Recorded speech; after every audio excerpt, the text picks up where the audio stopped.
Okay, so I don't actually know if anybody is going to watch this live, but I kind of figured that it was just easier to film it live and then post it as opposed to doing like the pre-made video and then having to download it. So I decided to just go this route today.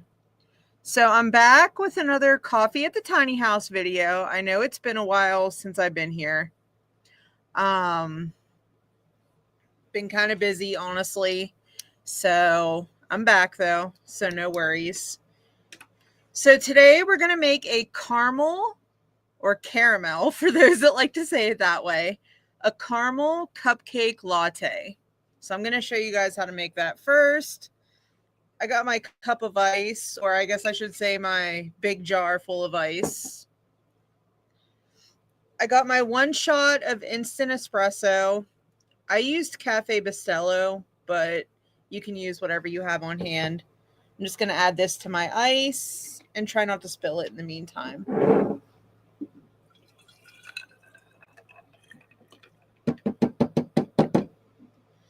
I mix it up in a little shaker cup just because that's the easiest way for me to get it mixed. So I have this cupcake sugar-free syrup by Ceruvia. You can use whatever brand you have on hand. I just happen to have this Ceruvia one. I'm going to do about 3 or 4 pumps of this just because I like my coffee sweet. And I like fake sugar.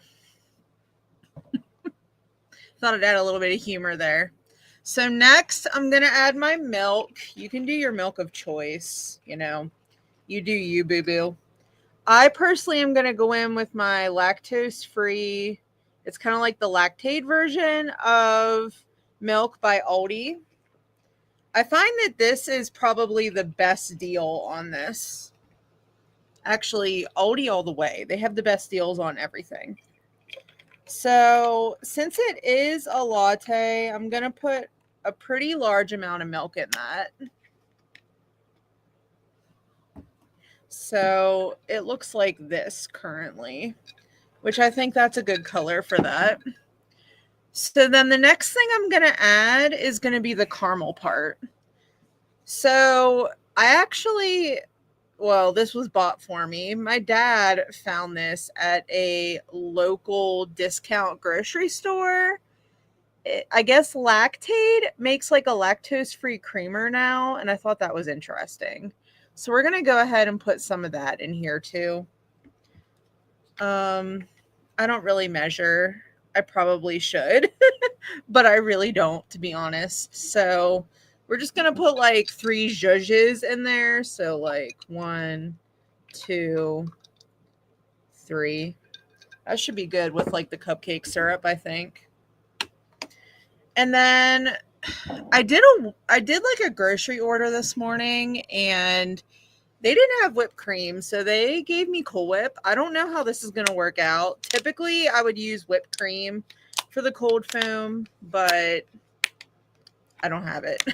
So I'm just going to use some Cool Whip. So I don't know how this is going to go, but we're going to try it. So I have a spoon, and I'm just going to like drop some at the top and see how this is going to go. I already can tell that it's going to be a mess. Like it's already like at the brim of the cup. All right. And I keep getting it on my fingers. Don't mind me. My fingers are clean. This is going to be messy.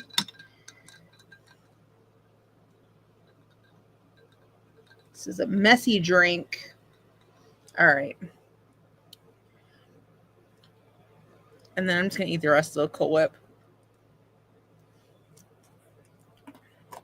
And I forgot to get a straw, but here's what it ended up looking like. It ended up being kind of a messy cold foam, but it'll do.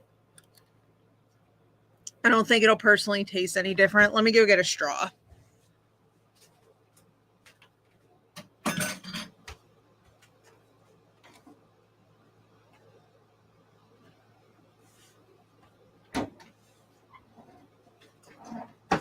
Right. And that is my version of a caramel cupcake latte. Let's see how it tastes. Hits every time. It's so good. Which, like I said, that's just how I make it. But you can literally, you know, change it up however you want to. If you want to use, regular milk, go for it. I just try to make mine like a little bit more like fat-free and like low sugar. Just because I'm kind of like on a journey right now, so I'm trying to, make coffee less fattening. So that's why I use like a lot of sugar-free syrups and a lot of like lactose-free options, just because, there's more protein, there's more,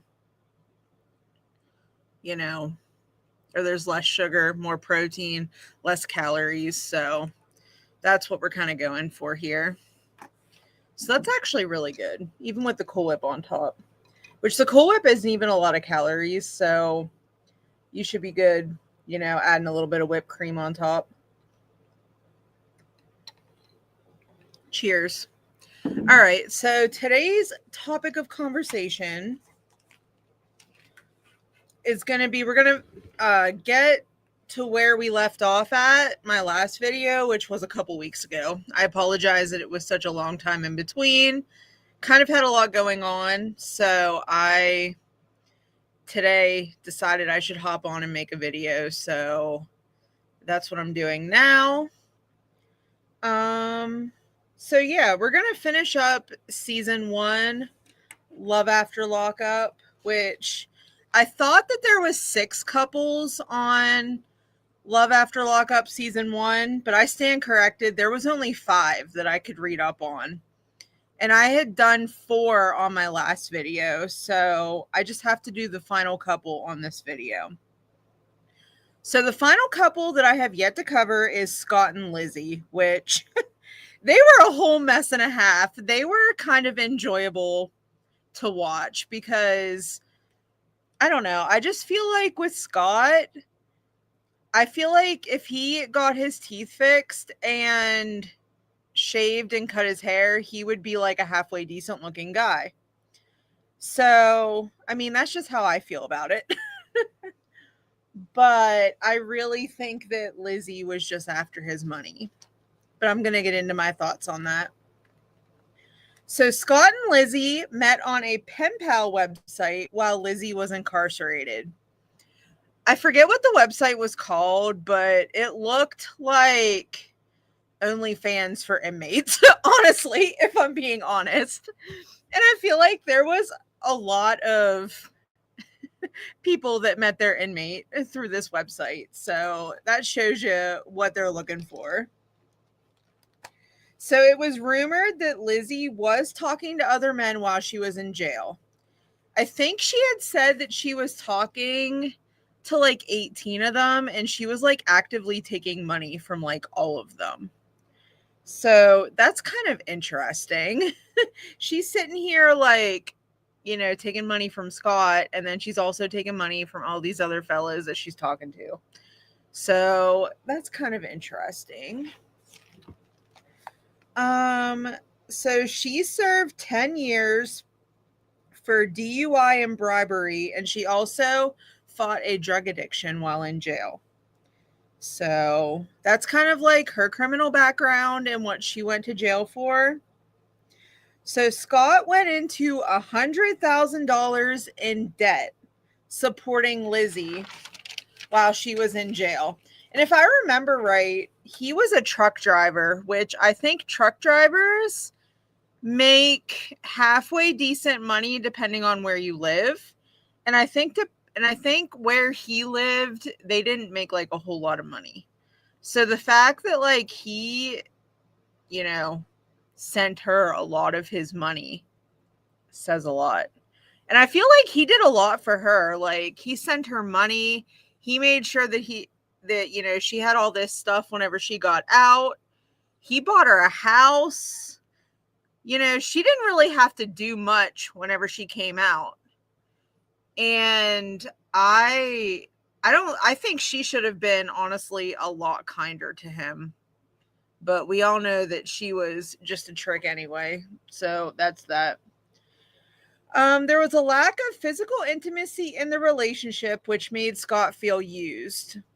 Like, Lizzie even said it whenever she was shopping with her friend. That all she has to do is just give Scott a little kiss on the cheek and that's it. She was just not interested in doing anything with him, which that should have been a red flag number one. I'm sorry. If I'm being completely unhinged and honest, if I'm in a relationship with somebody, like, there's going to be sex at some point. So that should have been like a red flag that, like, this wasn't happening. So, they broke up because of cheating accusations stemming from both sides. So there was accusations that she was cheating. There was accusations that he was cheating. So just cheating all the way around. Lizzie ended up transitioning to a sober lifestyle at the end and repaired her relationship with her daughter. It's kind of funny that she got on and, like, talked a whole bunch of shit about Scott, after this whole situation. But if you really look into it, like, he did a lot for her and made sure that she never went without and that she had things. So it's kind of messed up, like, how dirty she did him and how she was really just there for transactional purposes. But since then, unfortunately, Scott has passed away. I don't remember what he passed away from, but he did pass away, unfortunately. So now I'm going to get into season 2, which I'm going to cover. I think I cover 2 couples from season 2 because there was kind of a lot going on with each of those couples. So the first couple that I'm going to cover is Brittany and Marcelino, which they're actually recognized as one of the more, like, well-known couples to come out of Love After Lockup history. Because they really did have a run. Like, they had a lot going on during their time. So, I mean, it's understandable that they would be a fan favorite. So Brittany accumulated a rap sheet that included robberies, shootings, kidnappings, and attempted murder. So her rap sheet was actually pretty extensive. Which I was today old whenever I found out about the attempted murder. So that's quite a rap sheet that she has. They were also on a spin-off segment called Life After Lockup. So they've been on the show for quite a while. I think they were on until, like, season 4 or 5. So they had a pretty good run on that show. They got a couple seasons out of it. Marcelino originally contacted Brittany while she was in prison. So Marcelino made the first move. Marcelino is also quite a bit older than her. I believe he was like 41 and Brittany was in her late 20s whenever this whole thing came about. So he was quite a bit older than her, which, there's no real significance to that, but I just thought I would mention it. Marcelino had trust issues and reservations early on regarding relationships in Brittany's life. So Brittany was friends with, women that she used to be in jail with. And then she had the really toxic relationship with her mother who, had drug problems.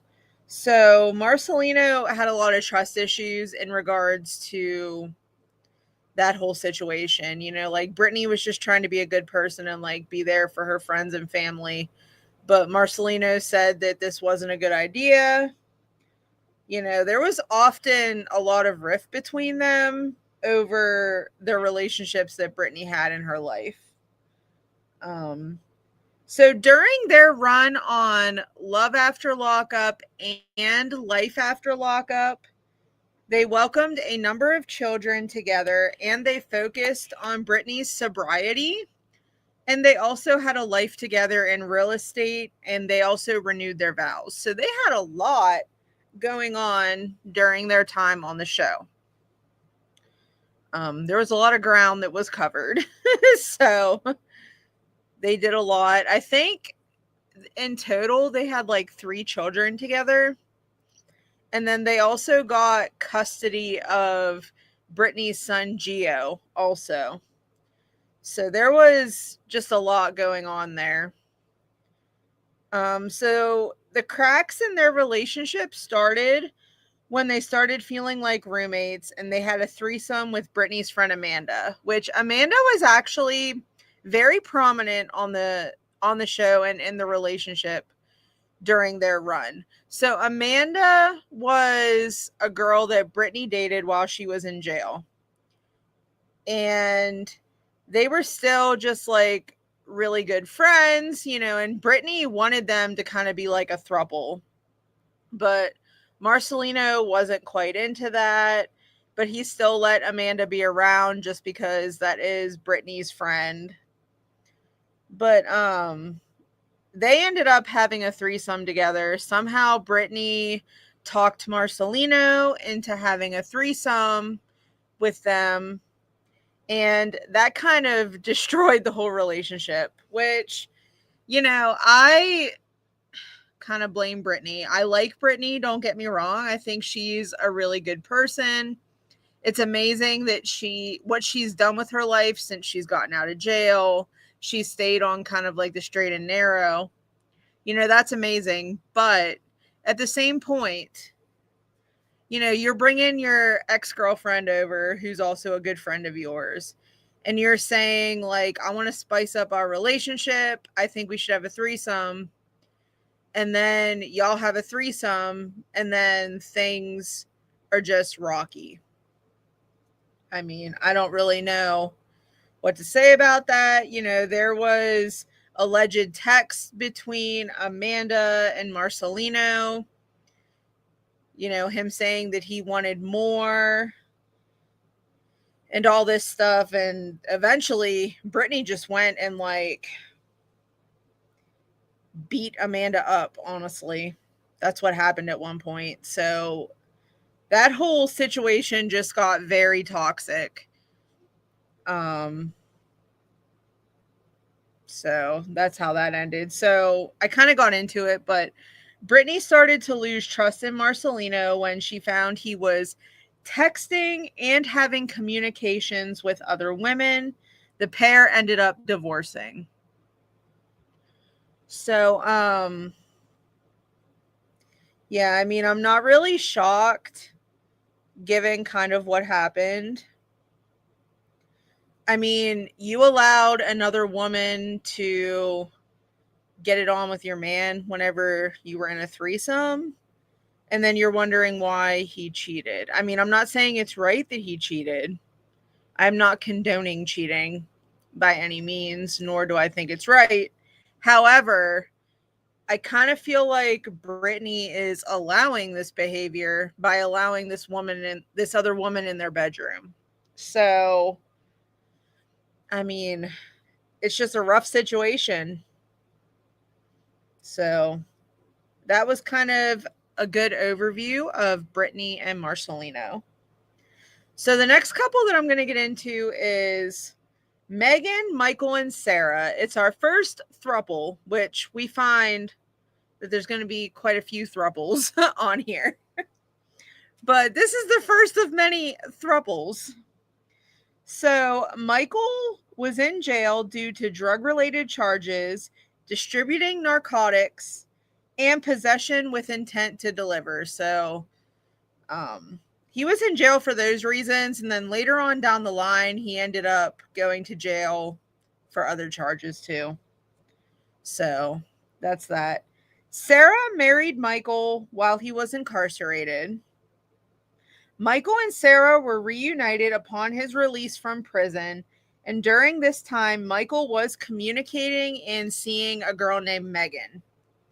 So he was married to Sarah, and then he was also somehow engaged to Megan, which I don't really know how any of this happened, but I think that's kind of crazy that you're married and engaged to somebody else.